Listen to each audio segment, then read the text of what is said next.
Dollar. Dirt and money, no soul. Had to go and get it, ain't no time to kick it. Got a stack and flip for my foes. Dollar.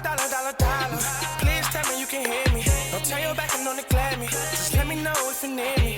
Dollar. Let me watch out for my partners. Keep my money long, get my team strong. Let me run away from my problems. Yup, what's good, original crew, man? We're back. New Ballen. Unwilling victims of an evil experiment. Damn. What country were you calling this? See, I have no clue. I'm calling somewhere in Europe. Oh. It'd be. It seems like it's gonna be an older one. Europe. I don't see one nowhere else. It may be right here. It might be. Mm-hmm. Let's see though. Hey, would that be or like the India and all that area? Yeah. So it could be over there too. But hey, with that being said, make sure you check out the links in the description box. Down below. You already know where to go, man. You want the first part, you gotta do is check out down below. Also, if you enjoyed today's video, Knock it with a thumbs up. but ain't no telling, so don't get offended. Because I know some of y'all already got offended. And I'm gonna have to defend myself. What's up? Let's go. Let's check it out. Let's see what's about. You ready? I'm ready. All right, let's roll it, man. In the early morning hours of March 1st, 1954, a Japanese fisherman was asleep inside of his bed on board this fishing vessel when suddenly he sat up because the room he was in was now completely illuminated in this unbelievably bright orangey white light. Now, he looked at his watch and saw it was too early for sunrise, and so whatever this light was, it was not the sun. And so this fisherman leapt out of his bed, he ran upstairs to the top deck, and he looked out towards these lights in the sky, and then the lights just vanished. And so for a minute, this fisherman and the rest of the crew were kind of relieved because they're thinking, okay, this seemed bad, whatever it was, but it's gone now. However, they didn't know this yet, but those lights were just the beginning of a 2-week-long nightmare that would go down in history as the first time ever humans experienced this particular horrible thing. But before we get into that story, if you're a fan of the strange, dark, and mysterious delivered in story format, then you've come to the right place because that's all we do, and we upload once a week. So if that's of interest to you, the next time the like button is fast asleep, secretly take their phone and change the language settings to Chalkatongo Mixtech. Also, please subscribe to our channel and turn on all notifications so you don't miss any of our weekly uploads. Okay, let's get into today's story.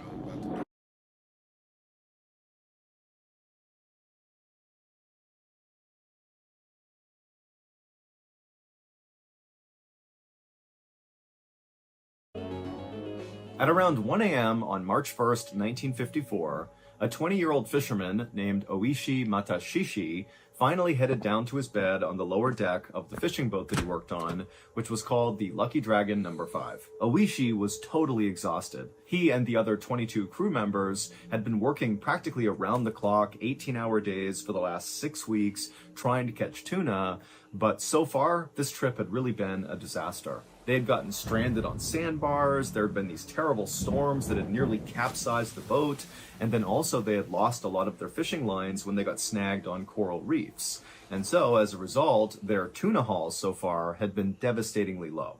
And Oishi and the rest of the crew were very aware of this. In fact, Oishi was very worried that he would not bring home enough money to support his family. Back when Oishi was 14 years old, his father, who had been the breadwinner for their family, had been crushed to death when he was repairing a ship.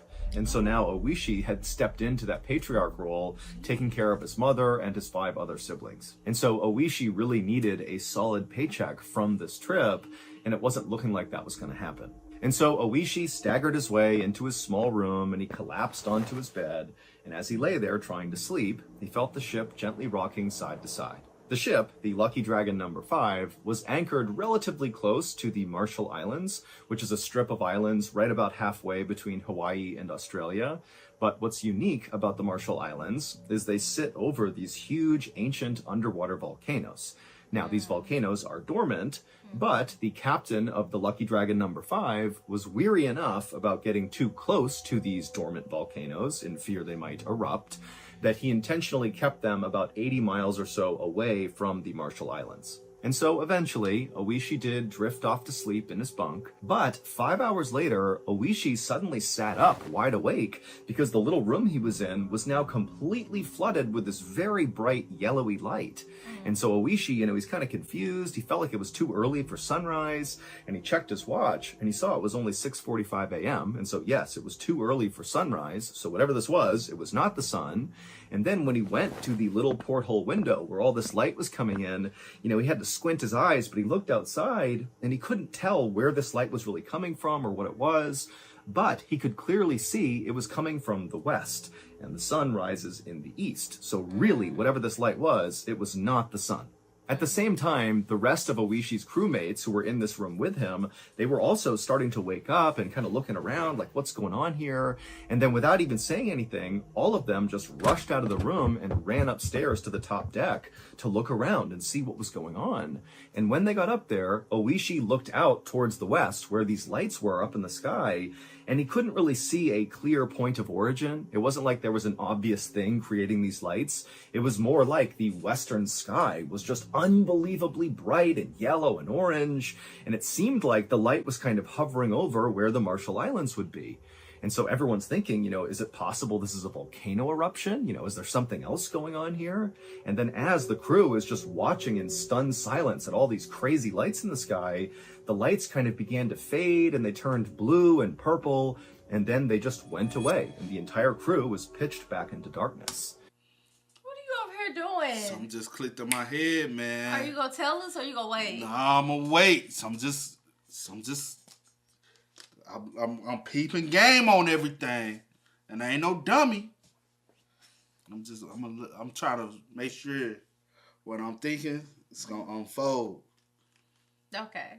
I got my notes. Don't be looking at my notes now. I got them up here. As everyone's just standing around having no idea what to make of these lights, the oldest crew member on board, who was 40 years old, he said the one thing that everybody kind of in the back of their mind was thinking about but didn't want to say. The oldest crew member just said, atomic bomb. Just 9 years earlier, the United States had dropped 2 atomic bombs on Japan to end World War II. Now, Oishi, who was Japanese, he was 11 years old at the time this happened, and it had a profound impact on his life and his family's lives, his friends. Anybody who was alive when this happened, it changed everything. But as Oishi and the rest of his crew are kind of staring out to the west, which was all dark at this point, Oishi thought, there's no way this could have been an atomic bomb. Number one, World War II is over, so there's no reason a bomb would get dropped again. And two, when those atomic bombs were dropped on Japan 9 years earlier, it vaporized basically everything and everyone in its path. And so for them to be this close to these huge lights, if that were an atomic bomb, wouldn't they too be vaporized? Like, they would not be able to see that and live. And so Oishi began to tell himself, okay, it probably was not a volcano eruption. It probably was not an atomic bomb. I don't know what it was, but we're okay. And while many of the other people on board the ship felt the same way Oishi did, very quickly the call came out amongst the crew to just go ahead and bring in the lines right now. We don't know what these lights were, but we need to head back to port back in Yaizu, Japan. And so quickly, Oishi and the rest of the crew got to work pulling these lines in and prepping the boat to head back to port. And then at some point after Oishi had done what he was supposed to do, he began walking his way down below to the galley to get some food. But when Oishi was about halfway, he suddenly heard this deafening explosion outside coming from the west where these lights had been, and immediately Oishi just jumped onto the ground, covering his head, thinking that was going to protect him.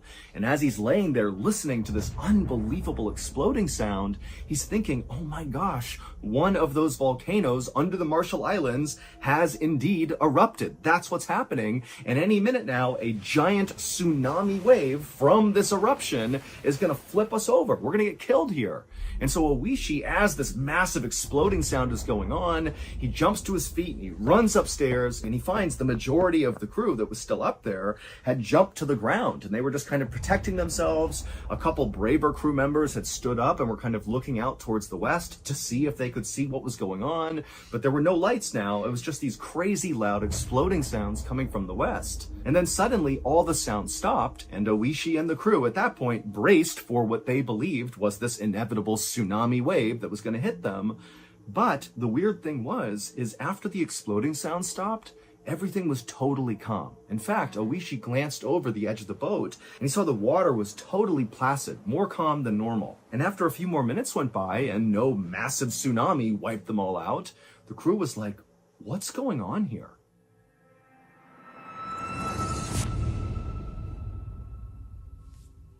And so as Oishi and the rest of the terrified crew on deck began exchanging wild theories about what these lights and these sounds could have been, ranging from, again, the volcano, or maybe an atomic bomb, or some said maybe an asteroid hit the Earth.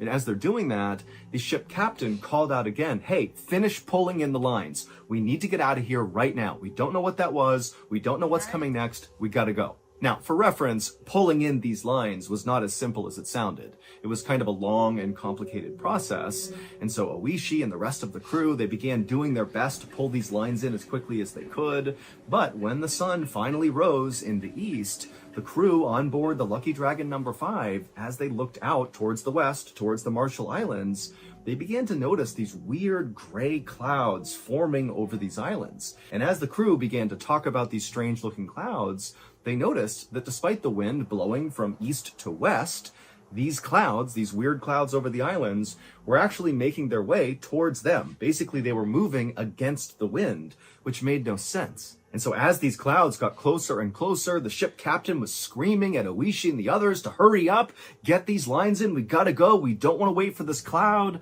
But it just was taking so long to pull in these lines, and before long, these weird gray clouds had moved directly over them and blocked out the sun. It was like it was nighttime all over again. And as soon as these clouds were right above them, Oishi and the others, they just stopped and looked up, and suddenly it started to rain. Except not normal rain. It was like this weird milky substance, like gray milky color, and it was also hot. And so Oishi put his hands out and he cupped all this weird liquid in his hands, and nobody knew what it was. And then before long, the rain turned into sleet, still kind of gray and milky, and then the sleet turned into what looked like snow.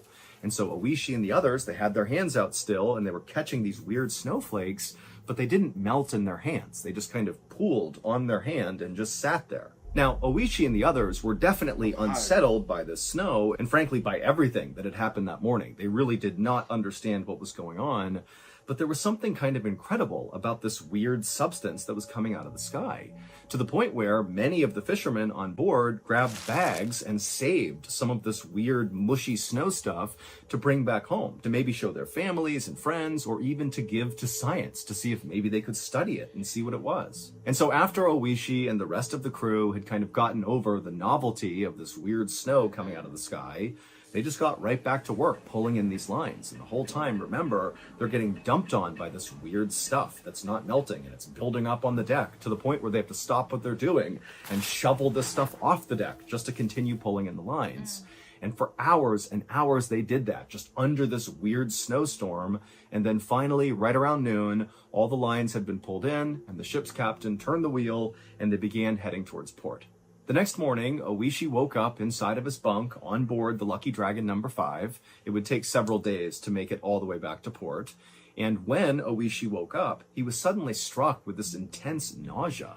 And so he got up and stumbled his way into the bathroom, and just kind of out of instinct, he grabbed his toothbrush and began brushing his teeth. And as he did this, he had this weird feeling that his teeth felt like they were loose, that if he brushed too hard with his toothbrush, that he could knock his teeth clear out of his jaw. And then when Oishi spit into the sink, he saw there was all this blood. And so Oishi began to panic, and he opened up his mouth and he stared in the mirror to see if maybe he had lost some teeth, but his teeth looked okay. But again, everything felt wrong, and he felt so sick. And so Oishi, he left the bathroom and went upstairs to the top deck. And when he got up there, he saw many of the other members of the crew, and they looked terrible. Their skin was a weird gray color, and some of them had blisters all over their skin. And so I don't know why they was out there catching that shit. You know what I'm saying? Yeah. Like, if it's some mysterious stuff, cover, go beneath deck.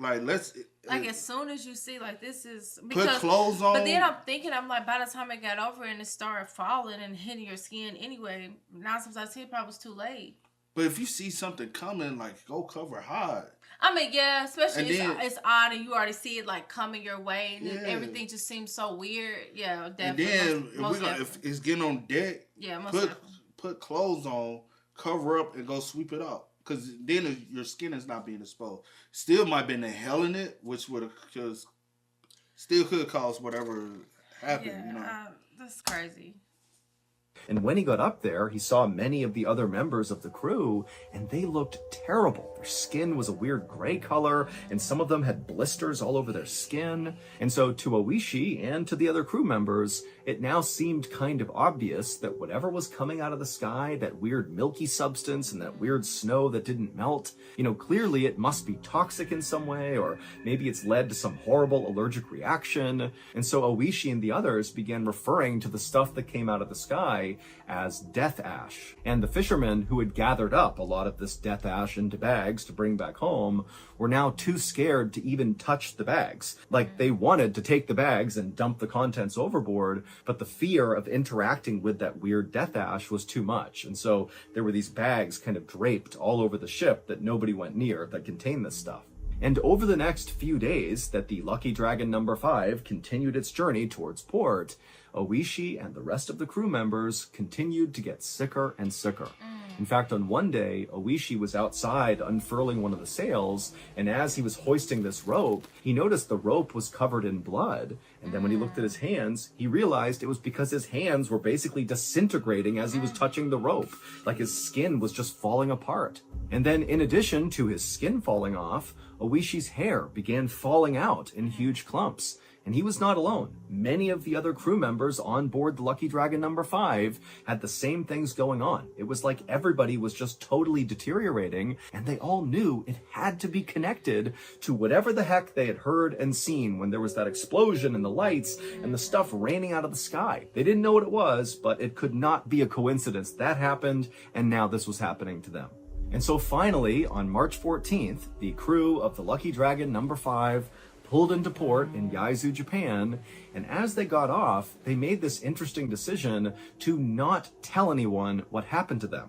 They all had this fear that, if it got out, that people knew what happened to them, that somehow they'd get in trouble. And so they all decided they would treat whatever was happening to them, but they would do it kind of secretly. And so Oishi, as soon as he left the boat, he went straight to the doctor's office, and as best as he could, he tried to kind of discreetly tell the doctor what had happened during this fishing trip.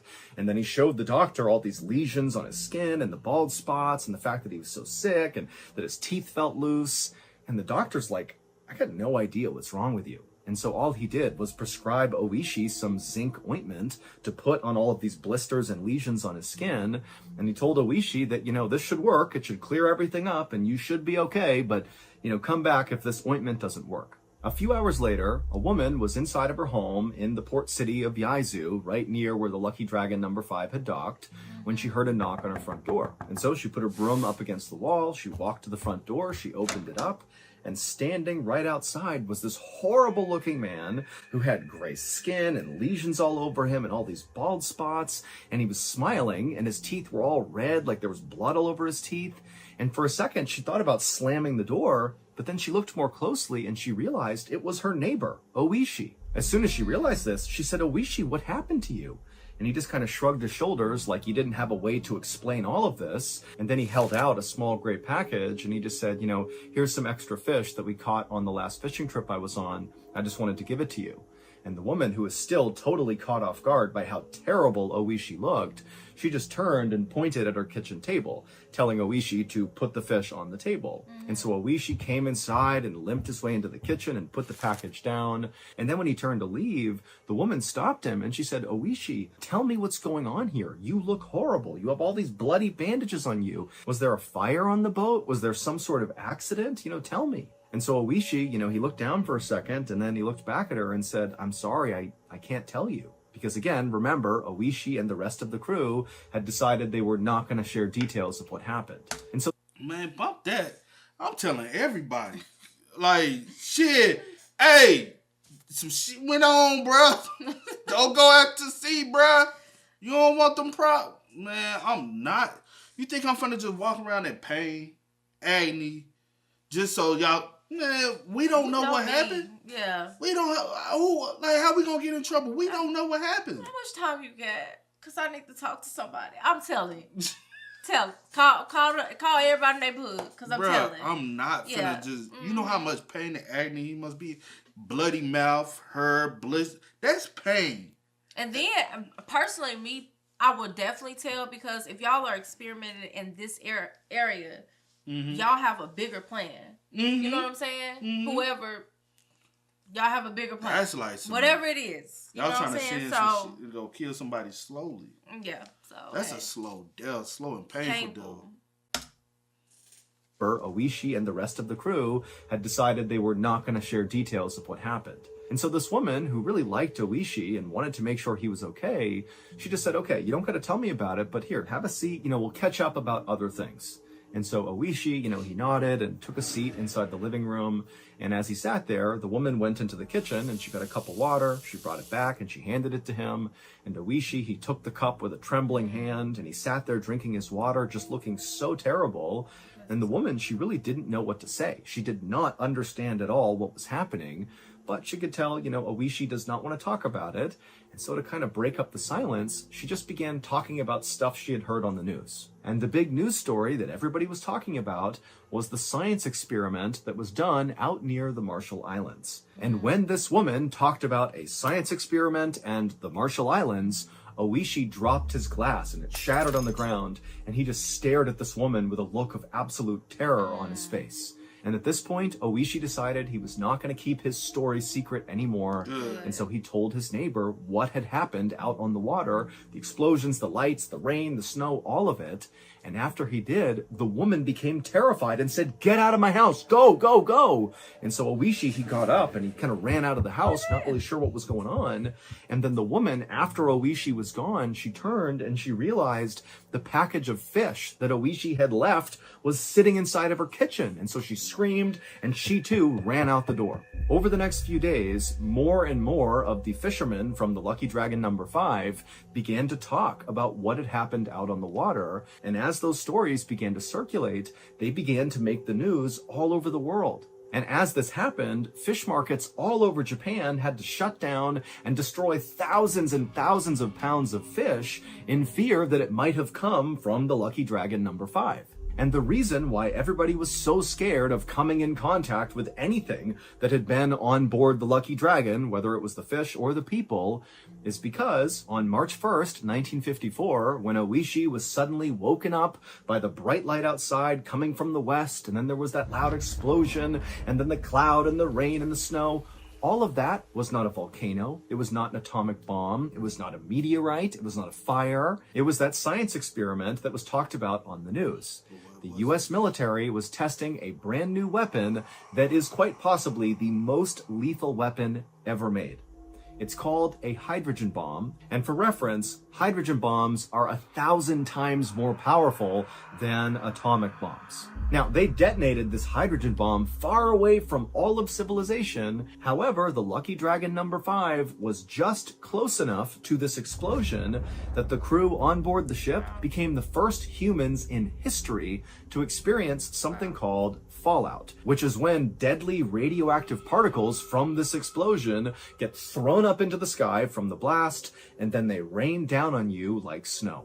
That weird material they were feeling that they called death ash, that's the fallout. It's all radioactive. And in fact, the actual material itself that was raining down on them was coral reefs. They had basically been liquefied from this hydrogen blast. They got shot up into the sky, and then that's what fell down on them. That's why it wasn't melting. It was coral reefs. And so the reason Oishi and the rest of the crew got so sick and their skin began falling off and their hair began falling off was because of their contact with this fallout, this death ash. And so once they began sharing their story of what happened out there and it began making the news, the crew of the Lucky Dragon was rounded up and sent to a special medical facility where they were quarantined. And unbelievably, only one of them died. He was the oldest crew member who had brought up that maybe the lights they had just seen was an atomic bomb.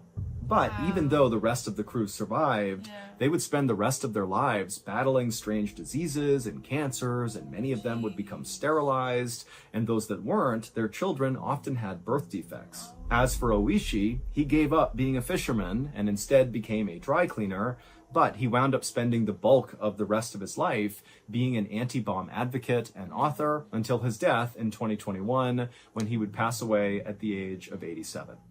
Still live a long life, man. Wow. In the winter of 2000... But do you blame him for being an anti-bomb? Like, you know? No. Like, bro, y'all literally I'd almost killed us. I would have been adding some more, child. No I'm out lawsuit? here. Nowadays, I do mean, some... yeah. Man, and it was the U.S. government. Mm-hmm. That's the reason why I ain't gonna hold you.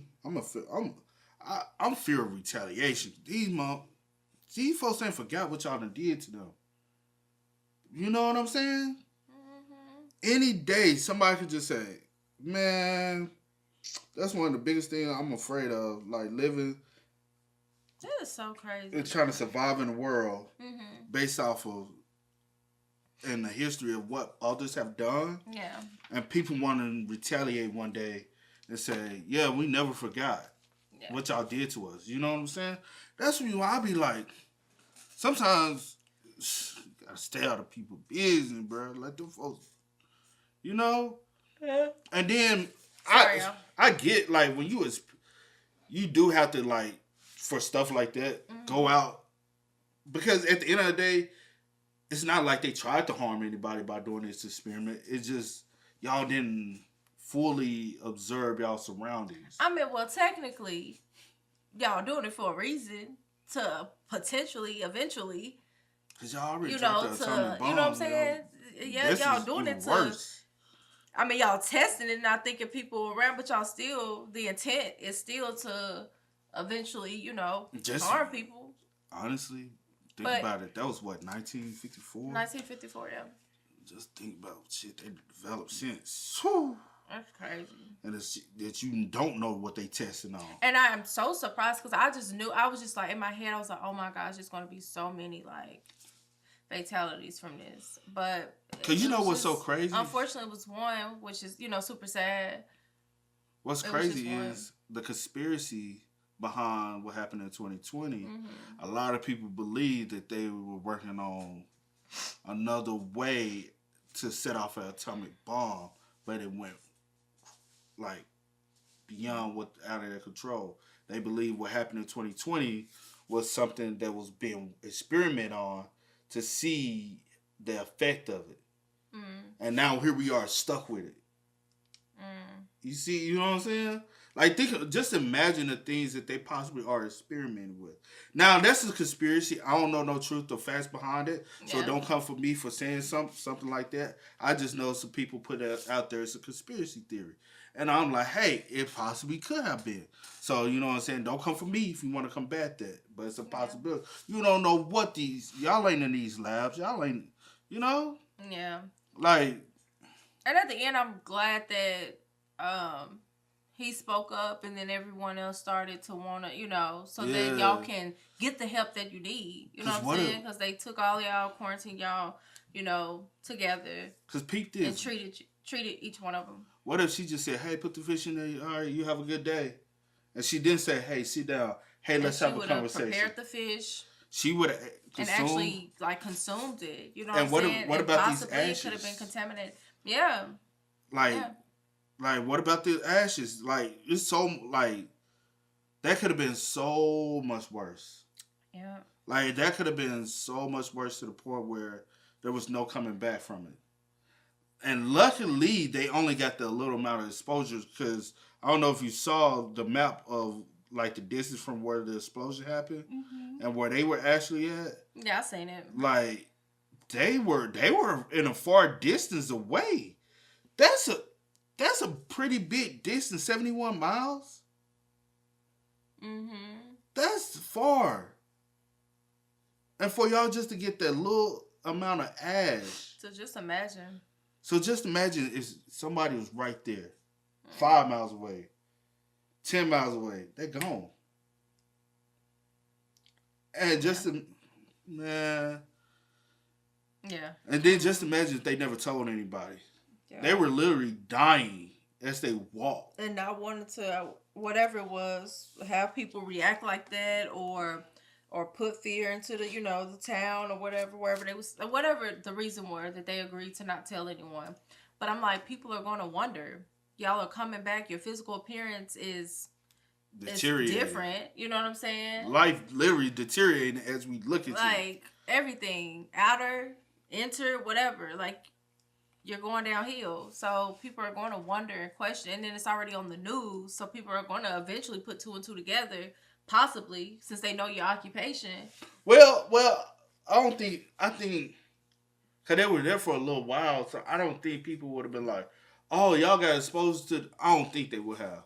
I'm not saying for sure. Oh, okay, Tom. I'm not saying for sure. I'm just saying, like, y'all were out there. We know that y'all are fishermen. We know that possibly this took place where it took. They probably wouldn't have, like, right away put it together. But eventually, I'm going to be like, no one wants to say anything. Like, I don't know. I'm just speculating. No.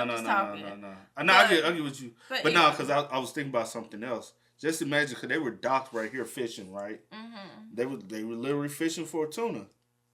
Imagine all the fish as well. Right. That's in the water. Now, that's all toxic, exposed shit.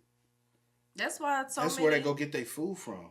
That's why to be on the safe side, that's why so many of the shops closed. Just to be on the safe side. We don't know what was exposed. But I'm saying even years later, we don't know, like if are these... Like how long it takes to clear out, or is this something that's going to stay? Or whatever. I don't know. Can y'all even go back to this area to fish? And I'm pretty sure that's information you can... Probably look up, but I ain't got that time right now. I was just saying, it's information that you can definitely look up and research. But yeah, that's just sad, man. I did want that too. That's just sad, because just randomly you go to sleep, then you wake up and your life has changed for the rest of your life. I'll say this, good thing for sure. They were able to live a long life. Yeah, but at the cost though. Like, I get it, you still got life, but it's like I'm like so many health issues for the young ones, because he was in his 20s.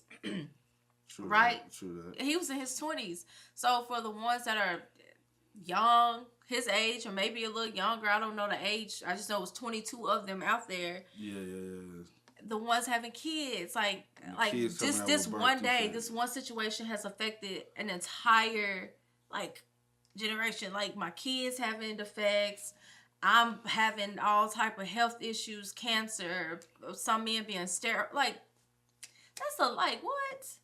And like, come on now. Also, we don't know if it possibly is affecting the kids after the kids. You don't know. Like, how long is this gonna last in the system? Because obviously it's in the bloodstream. Yeah, that's sad. That's just sad. The whole situation's sad. I have no words. Yeah. Fast, man. Most definitely. But hey, y'all keep spamming us up, man. Please do. Let us know in the comment section down below how y'all feel about this, man. It's a tragic situation. Definitely. Very tragic, man. I don't know when the world's just gonna stop and wake the fuck up, you know. But as always, man, y'all know how it go. I do go by the name DJ the Kid. This is we are. Had to go and get it, ain't no time to kick it. Got a stack and flip for my foes. Dollar. Please tell me you can hear me. Don't turn your back and don't neglect me. Just let me know if you need me. Dollar.